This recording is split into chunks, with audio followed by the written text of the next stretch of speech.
श्री स्वामी समर्थ. शिवलीलामृत अध्याय 3.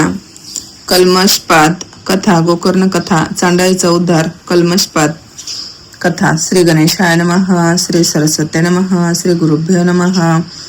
हे शिव मंगलधामा, ब्रह्मानंदा, भाललोचना ईश्वरा, तुझा जय जयकार असो. हे गंगाधरा, तू निरंजन निर्विकारा आहेस. तू अवघ्या विश्वाचे जीवन आहेस. परमेश्वरा, तुझा महिमा अगाध आहे. मागच्या अध्यायात शिवरात्री महात्मा सांगितले. आता तुझ्या लीला कथा तूच माझ्याकडून वदव. नैमिषारण्यात शिवलीलामृत ऐकण्यासाठी जमलेल्या शौनकादी ऋषीमुनींना पुराणिक सूत कथा सांगू लागले. सूत म्हणाले, पूर्वी इक्ष्वाकू वंशात मित्रसह नावाचा एक थोर धर्मशील राजा होऊन गेला. तो अत्यंत कीर्तिवंत यशवंत होता. सर्व वीर पुरुष तो श्रेष्ठ वेद पारंगत, अत्यंत बलवान, शूर, उत्साही, उद्योगी व अत्यंत दयाळू होता. त्याला शिकारीचा मोठा नाद होता. एकदा तो आपल्या सेनेसह भयंकर अशा वनात शिकार करण्यासाठी गेला. तेथे त्याने अनेक वाघ, सिंह व अनेक वन्य पशु ठार केले. तो आपल्या रथातून फिरत असताना त्याला एक भयंकर राक्षस दिसला. त्या राक्षसाला राजाने ठार मारले. त्या राक्षसाच्या भावाने आपल्या भावाला ठार मारलेले पाहिले. त्यामुळे तो अतिशय शोकाकुल झाला. त्याला राजाचा अतिशय राग आला. त्याच वेळी त्याने प्रतिज्ञा केली, मी माझ्या भावाचा मृत्यूचा सूड घेणार. राजा मित्रासह आपल्या नगराला परत आला. एके दिवशी तो राक्षस आचा याचे रूप घेऊन राजाकडे आला व म्हणाला, महाराज, मी पाकशास्त्रात अत्यंत निपुण आहे. आपण मला आपल्याकडे आचार्य म्हणून ठेवले तर मी उत्तमोत्तम अन्न पदार्थ तयार करीन. राजाने त्याला आपल्या पाकखान्यात मुख्य आचारी म्हणून ठेवले. मित्रासह राजाला मदयंती नावाची पत्नी होती. ती थोर पतिव्रता होती. नवीन आचारी आलेला पाहून तिलाही अत्यंत आनंद झाला. एके दिवशी काय झाले, राजाकडे पितृश्राद्ध होते. भोजनासाठी वसिष्ठ ऋषींना बोलावले होते. पाने मांडली गेली. वसिष्ठादी भोजनासाठी पानावर बसले. त्याच वेळी आचार्याच्या रूपात असलेल्या त्या राक्षसाने अन्नपदार्थात नरमांस मिसळले व ते आणून पानात वाढले. त्रिकालज्ञानी सर्वज्ञ वसिष्ठ ते पाहून अत्यंत क्रुद्ध झाले. त्यांनी मित्रासह राजाला शाप दिला. राजा, तुझा धिक्कार असो. तू मोठा कपटी पापी आहेस. तू मला नरमांस वाढलेस. या पापामुळे तू राक्षस होशील. वसिष्ठांची ही शापवाणी ऐकताच राजाला आश्चर्याचा धक्का बसला. त्याने मुख्य आचार्यास बोलवणे पाठवले, पण तो कपटी राक्षस गुप्त रूपाने वनात पळून गेला. राजाला वसिष्ठाचा राग आला. तो वसिष्ठांना म्हणाला, ऋषीवर्य, माझी काहीच चूक नाही. मला यातले काहीच माहीत नाही. असे असताना आपण मला विनाकारण शाप दिलात. आपण माझे गुरु असलात तरी मी आपणास शाप देतो. असे म्हणून हातात शापजल घेऊन राजा वसिष्ठांना शाप देण्यास तयार झाला. तेव्हा राणी मदयंती राजाच्या पाया पडून रडू लागले. ती राजाला समजावीत म्हणाली, आपण थोडा विचार करा. शिष्याने गुरुला शाप देणे योग्य नाही. ते पाप आहे. आपण गुरुला शाप दिलात तर नरकवास भोगावा लागेल. राजा म्हणाला, प्रिये, तू म्हणतेस ते खरे आहे, पण ओंजळीतले पाणी जर मी आता जमिनीवर टाकले तर जमीन जळून जाईल, ती नापीक होईल. असे म्हणत राजाने ओंजळीतले ते शाप जल आपल्या दोन्ही पायावर टाकले. त्यामुळे राजाचे दोन्ही पाय गुडघ्यापर्यंत कल्मषयुक्त झाले. त्यांना कृष्ण वनाचा कुष्ठरोग झाला. तेव्हापासून मित्रसह राजाचे नाव कल्मषपाद असे झाले. वसिष्ठांना जेव्हा सगळा प्रकार समजला तेव्हा त्यांना राजाची दया आली. त्यांनी राजाला उपशाप दिला. राजा, 12 वर्षानंतर तू शाप मुक्त होशील. मग तू पूर्ववत येथे परत येशील. असे सांगून वसिष्ठ ऋषी निघून गेले. वसिष्ठांच्या शापाने राजा राक्षस होऊन अरण्यात भटकू लागला. त्याने त्या अरण्यातील अनेक प्राण्यांना ठार मारले. एके दिवशी अत्यंत क्रूर असा तो राक्षस अरण्यात भटकत असता त्याला एक ब्राह्मण कुमार दिसला. त्याच्याबरोबर त्याची पत्नीही होती. त्या राक्षसाने त्या ब्राह्मणाला खाण्यासाठी पकडले. आपल्या पतीला राक्षसाने पकडलेले पाहून त्या ब्राह्मणाची पत्नी रडू लागली. जमिनीवर गडबडा लोळू लागली. ती त्या राक्षसाला म्हणाली, अरे, तू सूर्यवंशातला राजा आहेस. तू असले पाप करू नकोस. तू अयोध्येचा सम्राट आहेस. अरे, हा माझा पती मला प्राणाहून प्रिय आहे. याला खाऊ नकोस, ठार मारू नकोस. दिन दुःखी लोकांना आधार देणे, त्यांचे रक्षण करणे तुझे कर्तव्य आहे. अरे, तू जर माझ्या पतीला ठार मारलेस तर मला माझ्या या शरीराचा काय उपयोग? माझ्या जगण्याला काही अर्थ नाही. अरे, माझा हा पती वयाने लहान आहे, तो वेद पारंगत आहे. याला जीवनदान दिल्याने तुला सगळ्या जगाचे रक्षण करण्याचे पुण्य मिळेल. मी ब्राह्मण स्त्री आहे, बालिका आहे, माझ्यावर कृपा कर. त्या ब्राह्मण पत्नीने अशी परोपरीने विनवणी केली, पण त्या राक्षसावर त्याचा काही परिणाम झाला नाही.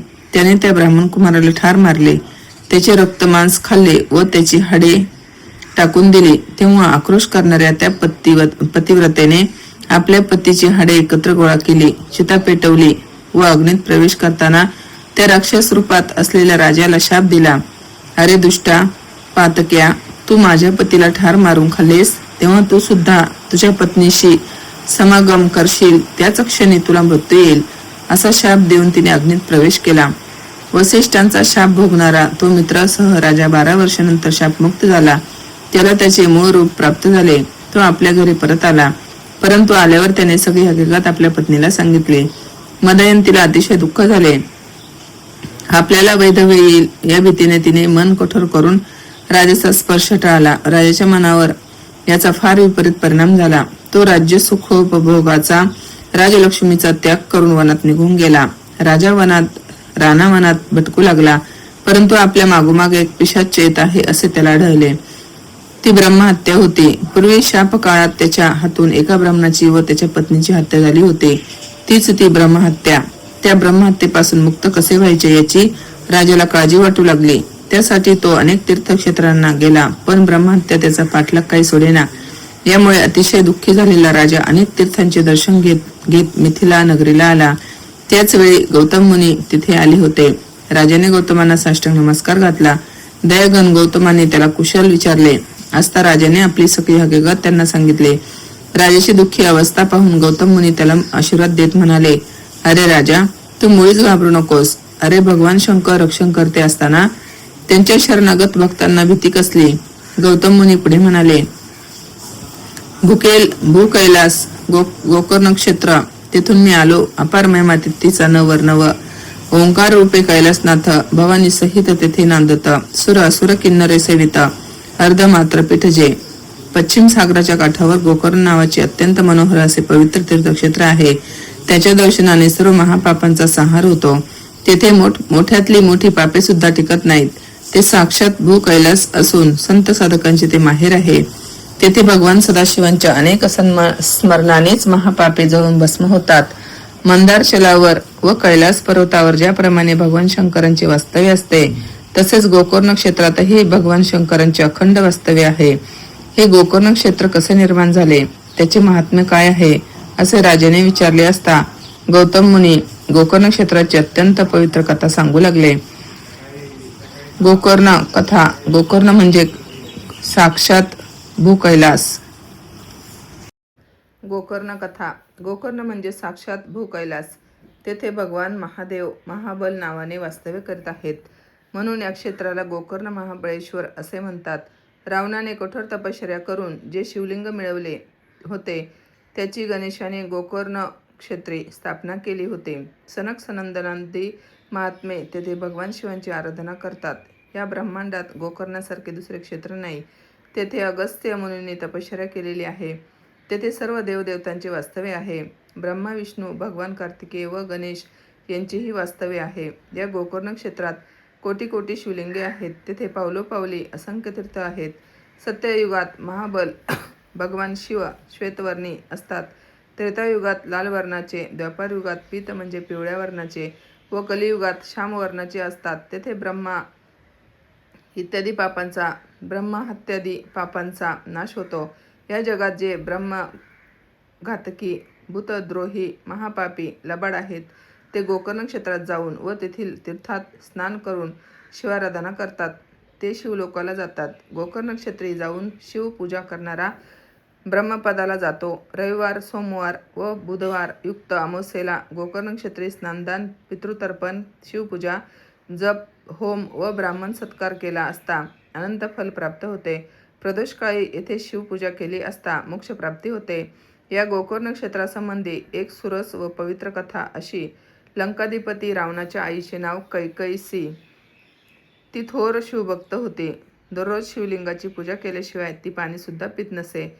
रावणाचे कल्याण व्हावे, त्याला सर्वत्र विजय मिळावा म्हणून ती पंचधान्याच्या पिठाचे शिवलिंग करून त्याची नित्यनेमाने पूजा करीत असे. यामुळे इंद्राला राग आला आणि त्याने ते शिवलिंग समुद्रात फेकून दिले. त्यामुळे रावणाची आई कैकसी शोक करू लागली. तिने अन्न पाण्याचा त्याग केला. ही गोष्ट रावणाला समजली. तेव्हा तो तिला म्हणाला, माते, माझ्यासारखा पुत्र तुला असताना तू शोक का बरे करतेस? मी तुला भगवान शंकरांचे आत्मलिंगच आणून देतो. असे सांगून रावण कैलास पर्वतावर गेला. तेथे त्याने भगवान शंकरांची अनेक प्रकारांनी मनोभावे आराधना केली. त्याच्या भक्तीने प्रसन्न झालेले भगवान शंकर त्याला म्हणाले, रावणा, तुझ्या भक्तीने मी प्रसन्न झालो आहे. तुला हवा असेल तो वर माग. रावण म्हणाला, प्रभो, आपण माझ्यावर प्रसन्न असाल तर मला आपले आत्मलिंग द्या. याशिवाय या त्रिलोकात अत्यंत सुंदर असेल अशी स्त्री मला द्या. प्रसन्न झालेल्या शंकरांनी कोटी चंद्रसूर्याची प्रभा असलेले अत्यंत दिव्य असे आत्मलिंग हृदयातून काढले व रावणाला दिले. मग भगवान शंकर रावणाला म्हणाले, माझी ही पार्वती त्रिलोक सुंदरी आहे.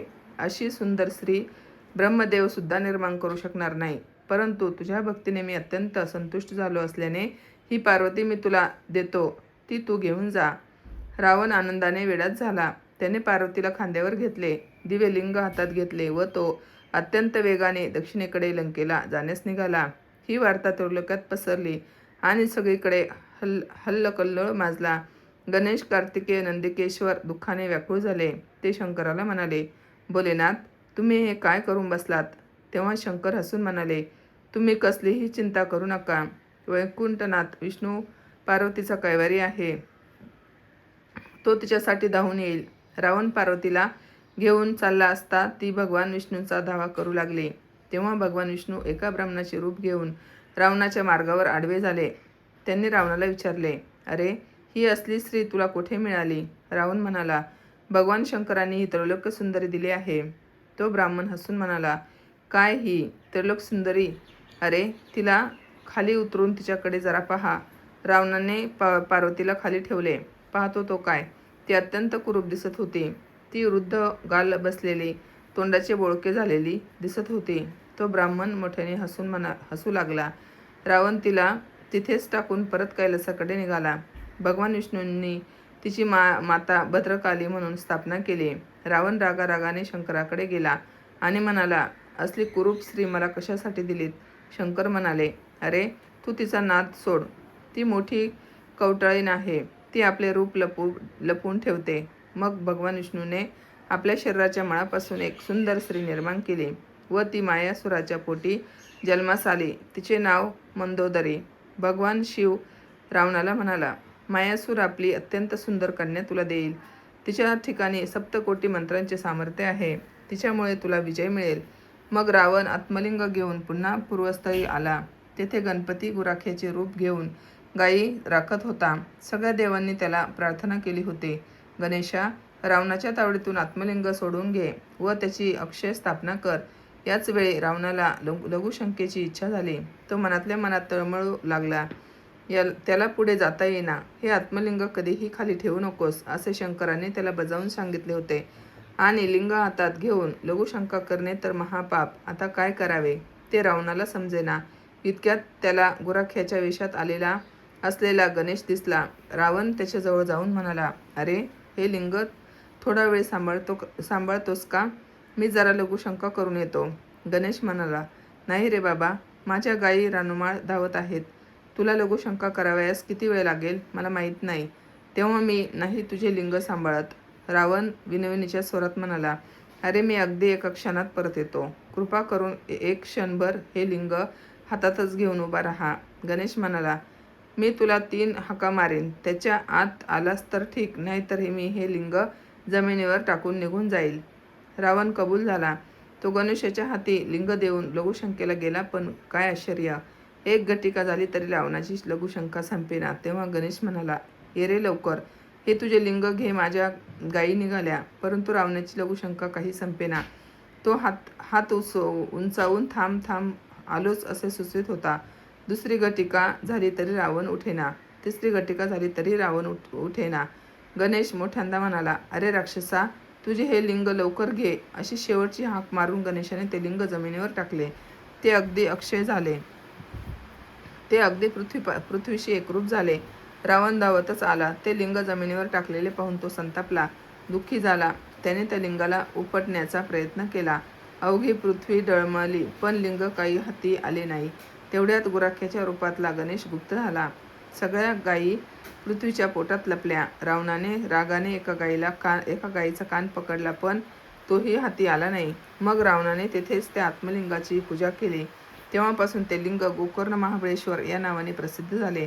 मग रावण माता कैकसी दररोज तेथे जाऊन त्या लिंगाची पूजा करू लागले. हे आदिलिंग आहे असे समजून सगळे देवऋषी त्या लिंगाची पूजा करतात. रावण, कुंभकर्ण, विभूषण यांनी तेथे अनुष्ठान केले होते. त्यामुळे रावणाने सगळ्या देवांना जिंकले. भगवान शिवांच्या कृपेने त्याला मंदोदरी, पराक्रमी पुत्र व अपार संपत्ती प्राप्त झाली. चांडाळीचा उद्धार. अशा प्रकारे गौतम ऋषींनी कल्मषपादाला गोकर्ण क्षेत्राचा इतिहास सांगितला. ते म्हणाले, राजा, अशा या गोकर्ण क्षेत्राचे महात्म्य ब्रह्मदेव सुद्धा वर्णन करू शकणार नाही. मी त्याच क्षेत्रातून आलो आहे. मिथिलेश्वराच्या यज्ञासाठी येत असता एक मोठी अद्भुत घटना घडली. ते आताच तुला सांगतो, ऐक. एका वडाच्या झाडाखाली आम्ही बसलो होतो. त्यावेळी तेथे एक अत्यंत अपवित्र रोगग्रस्त चांडाळीन पडलेली दिसली. तिचे सगळे शरीर रोगाने जर्जर झालेले होते. ती अंध होती. तिच्या शरीराला कुष्ठरोग झालेला होता. त्याची दुर्गंधी सगळीकडे पसरली होती. तिच्या हातापायांची बोटे जटून गेलेली होती. तिला अन्नपाणी काहीच मिळालेले नसावे. तिचे दात पडलेले होते. नाक कान झडून गेलेले होते. शरीरात किडे पडलेले होते. तिचे सगळे शरीर मातीने मळलेले होते. शरीरावर वस्त्रही नव्हते. पूर्वजन्मीच्या पापाचे फळ ती भोगीत होती. तिचा मरणकाळ अगदी जवळ आला होता. इतक्यात तेथे एक दिव्य विमान आले. त्यात शिवगुण बसलेले होते. अनेक मंगलवाद्य वाजत होते. गंधर्व किन्नर गायन करीत होते. अष्टनायिका नृत्य करत होत्या. ते शिवगण त्या चांडाळीला नेण्यासाठी आले होते. त्यावेळी मी त्या शिवगणांना विचारले, तुम्ही कोणाला नेण्यासाठी आला आहात? तेव्हा शिवगण म्हणाले, या चांडाळीला आणण्यासाठी भगवान शंकरांनी आम्हाला पाठवले आहे. ते ऐकून मला मोठे आश्चर्य वाटले. मी त्यांना विचारले, या चांडाळीने असे कोणते पुण्य केले होते? मी असे विचारले असता ते शिवदूत सांगू लागले, पूर्वी कैकई नावाचा एक ब्राह्मण होता. त्याला सुमित्रा नावाची एक कन्या होती. तिला स्वतःच्या सौंदर्याचा मोठा गर्व होता. तिला बालपणीच वैधव्य आले होते. परंतु तारुण्यमदामुळे ती स्वधर्म विसरून जार कर्म करू लागली. त्यातूनच तिला गर्भधारणा झाली.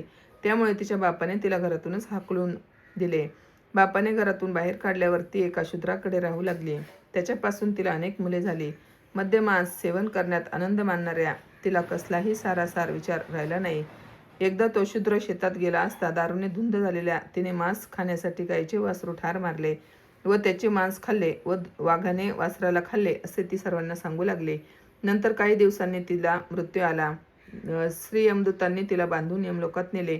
तेथे तिला अनेक प्रकारच्या यमयातना भोगाव्या लागल्या. मग यमाने चित्रगुप्ताला विचारले, हिने कधी काही पुण्य केले होते काय? तेव्हा चित्रगुप्त म्हणाला, हिने शिवनाम घेऊन वासराला ठार मारले होते. मग यमाने तिला पृथ्वीवर चांडाळ योनीत घातले. ही जन्मजात अंध झाली. ही कुत्र्याचे उष्टे खाऊ लागली.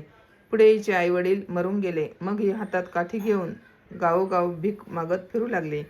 एकदा माघ महिन्यातील महाशिवरात्रीनिमित्त पुष्कळ लोक शिवनामाचा जयघोष करीत गोकर्णाला चालले होते. त्याच्याबरोबर ही चांडाळीही निघाली. ही गोकर्ण क्षेत्रात आली व तेथे भद्रकाली मंदिराजवळ पडून राहिली. त्या दिवशी तिच्या पोटात अन्नाचा कणही नव्हता. अन्न वाढा हो, अन्न वाढा हो असे ती सारखी ओरडत होती. लोक शिवनाम घेत प्रदक्षिणा घालत होते. त्यातील एका भक्ताने हिच्या हातात एक बिल्वपत्र, बेलाचे पान टाकले. या पापिनीने ते बेलाचे पान चाचपून पाहिले. ते खाण्यासारखे नाही असे ओळखून रागाने ती दूर भिरकून दिले.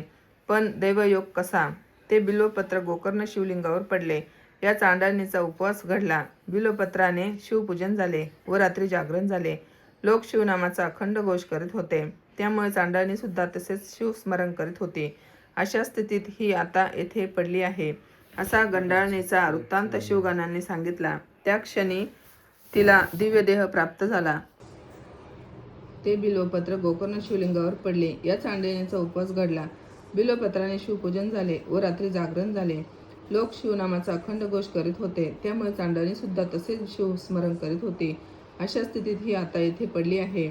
असा चांडाळणीचा वृत्तांत शिवगणाने सांगितला. त्याच क्षणी तिला दिव्य देह प्राप्त झाला. शिवगणाने तिला दिव्य विमानात बसवले. आपले पूर्वकर्म आठवून ती शिवस्मरण करू लागली. मग शिवगण तिला शिवपदाला घेऊन गेले. गौतम ऋषी कल्मषपादाला म्हणाले, राजा, तू सुद्धा आता गोकर्ण क्षेत्राला जा. तेथे बिल्वपत्रांनी पार्वती परमेश्वरीची पूजा कर. असे सांगून गौतम ऋषी जनकाच्या यज्ञासाठी निघून गेले. मग कल्मषपाद मित्रासह राजा गोकर्ण क्षेत्राला गेला. तेथे त्याने शिवरात्रीच्या दिवशी दिव्य अशा गोकर्ण शिवलिंगाची बिल्वपत्रांनी मनोभावे पूजा केली. त्यामुळे भगवान सदाशिव प्रसन्न झाले. कल्मषपादाचे ब्रह्महत्येचे पाप नष्ट झाले. तो पूर्णपणे निर्दोष बनला. त्याच वेळी कैलासाहून शिवगण दिव्य विमान घेऊन आले. आकाशातून देवांनी पुष्पवृष्टी सुरू केली. कल्मषपादाला दिव्य देह प्राप्त झाला. शिवगणाने त्याला दिव्य विमानातून शिवपदावर नेले. तेथे त्याला भगवान सदाशिवांची स्वरूपता मुक्ती प्राप्त झाली. तो शिवस्वरूप झाला. असा आहे या शिवरात्रीचा गोकर्ण नक्षत्राचा महिमा. श्रीधर स्वामी म्हणतात, श्रोते हो, तुम्ही शिवलीलामृत श्रवण करीत आहात, त्यामुळे तुम्ही खरोखर धन्य आहात. तुमचे अवधानरूपी अलंकार देऊन या श्रीधराचा गौरव करा. हे ब्रह्मानंदा, आदिपुरुषा, श्रीधर वरदा, कैलास विलासा, सदाशिवा, माझ्या मुखातून शिवलीलामृत कथासार वदव. स्कंदपुराणाच्या ब्रह्मोत्तर खंडातील श्री शिवलीलामृत ग्रंथाचा 3रा अध्याय समाप्त. श्री साम सदाशिवार्पणमस्तु. शुभम भवतो. ओम नमः शिवाय. शिवलीलामृत कथासार अध्याय 4. विमर्शन व कुमुदती. चंद्रसेन व श्रीकर. सूत सांगतात, फार वर्षापूर्वी किरात देशाचा राजा विमर्शन अतिशय पराक्रमी होता, पण तो अधर्माने वागायचा. मात्र त्याची शिवभक्ती अपार होती. एके दिवशी राणी कुमुदतीने त्यास विचारले, शिवाराधना करून पण तुम्ही अधर्माने का वागता? तेव्हा राजाने तिला त्याचा पूर्व इतिहास सांगितला. मागील जन्मात तो कुत्रा होता. काहीतरी खायला मिळेल या आशेने तो शिव मंदिरासमोर उभा राहिला. त्या दिवशी महाशिवरात्री होती, पण द्वारपालाने त्याला काठीने मारले. मार चुकवण्यासाठी तो पळू लागला. त्यामुळे नकळत शिव मंदिराला प्रदक्षिणा घातली गेली. परत मंदिरासमोर आला. द्वारपालाने त्यास बाण मारला. शिवलिंगाकडे बघतच त्याने प्राण सोडला. त्या पुण्याईने आज हे वैभव उपभोगत आहे. श्वानाचे अंगचे मूळ दोष अजून गेले नाहीत, म्हणून मी आज हे दोष पूर्ण आचरण करतो. राणी कुमुदतीने स्वतःच्या पूर्वजन्माबद्दल राजाला विचारले. तेव्हा राजाने तिला सांगितले की तू मागील जन्मी कपोती होतीस. एकदा भक्ष्य घेऊन जात असता तुझ्या मागे ससाना लागला. जीव वाचण्यासाठी तू फेऱ्या घालू लागलीस. नेमके ते शिव मंदिराचे शिखर होते. दमून तू शिखरावर बसलीस. त्याच वेळी ससाण्याने तुझ्यावर झडप घातली. त्या पुण्याईने तुला राणीचा जन्म मिळाला. उत्सुक होऊन राणीने राजाला पुढील जन्मास विचारले. तेव्हा राजाने तिला आपल्या पुढील जन्माबद्दल सविस्तर सांगितले. अंतिम जन्मी मी व तू अगस्त्य ऋषींना शरण जाऊन शिवपंथाची दीक्षा घेणार असल्याचं सांगितले. सुतमुनी पुढे सांगतात, चंद्रसेन राजाची कथा. चंद्रसेन राजा परम शिवभक्त होता. त्याचा मित्र मणिभद्र राजा सद्विवेकी असल्याने तो अजय होता. एके दिवशी मणिभद्राने राजाला एक मौल्यवान मणी भेट केला. त्यामुळे चंद्रसेनाची अधिक भरभराट होत गेली. त्याला अनेक शत्रू निर्माण झाले, पण तो कोणालाही हार जात नव्हता. राजा त्या मौल्यवान मण्यामुळे शक्तिशाली आहे असे समजून सर्व राजे त्याला विरोध करून युद्ध करण्यास तयार झाले. राजाला तर युद्ध नको होते. तो शिवशंभूला शरण गेला. बाहेर युद्ध सुरू होते, तर आत राजाची शिवाराधना सुरू होती. ती पाहण्यासाठी जनता लोटली होती. त्यातच एक 6 वर्षाचा मुलगा श्रीकर ही होता. शिवपूजन आटोपल्यावर सर्व लोक आपल्या घरी गेले. श्रीकरची आई पण त्याला घेऊन घरी आली. इकडे श्रीकरला शिवपूजा आठवली. त्याने तिथेच दगडमातीचे शिवलिंग करून पूजा करू लागला. पूजेत इतका तल्लीन झाला की आई हाक मारते याकडे त्याचे लक्ष नव्हते. आईने रागाने येऊन पाहिले तर हा दगड मातीत ध्यान लावून बसला होता. तिने रागाने त्याला ओढले व त्याचे दगड मातीचे जे शिवलिंग होते ते उधळून लावले. आपली शिवपूजा मोडली म्हणून श्रीकर रडू लागला. लोटांगण घालू लागला. शेवटी कंटाळून आई त्याला तिथेच सोडून गेली. रडत रडत श्रीकर तेथेच झोपला. स्वप्नात महादेवाने त्यास दर्शन दिले. त्याच्यावर कृपा केली. त्याला रत्नखचित मंदिर बांधून दिले. श्रीकरने शिवशंभूला आपल्या आईला क्षमा करून तिला दर्शन देण्यास सांगितले. श्रीकर आईला घेऊन आला. आईने शिवशंभूला नमस्कार केला. त्याची भक्ती पाहून तिला भरून आले. न राहून तिने ही घटना राजा चंद्रसेन याला सांगितले. राजाही आश्चर्यचकित होऊन श्रीकरला भेटण्यासाठी आला. रत्नखचित शिवमंदिर व शिवपूजेत मग्न श्रीकर पाहून राजाला नवल वाटले. त्याने मनोभावे शंभूला नमस्कार केला. ही घटना शत्रुराजांना समजली. त्यांचे मत परिवर्तन होऊ लागले. त्यांनी युद्ध थांबवून शिवशंभूचे दर्शन घेण्याची इच्छा व्यक्त केली. चंद्रसेनालाही आनंद झाला. शंभू प्रसन्न झाला. काहीही घडू शकते अशा प्रकारे श्रीकरचे कौतुक होत असता रामभक्त हनुमान तेथे प्रगट झाले. त्याने श्रीकरवर कृपादृष्टी करून त्याला अनुग्रहित केले. रामभक्त हनुमान ज्याचा सद्गुरू आहे त्याला भय कसले. श्रीकर व चंद्रसेन नित्य शिवाराधना करू लागले व अंती शिवपदास पोचले. या अध्यायाचे पठन करता आरोग्य व धन व उत्तम पुत्र संतती प्राप्त होते. अध्याय 4 समाप्त. सांब सदाशिवार्पणमस्तु. ओम नमः शिवाय.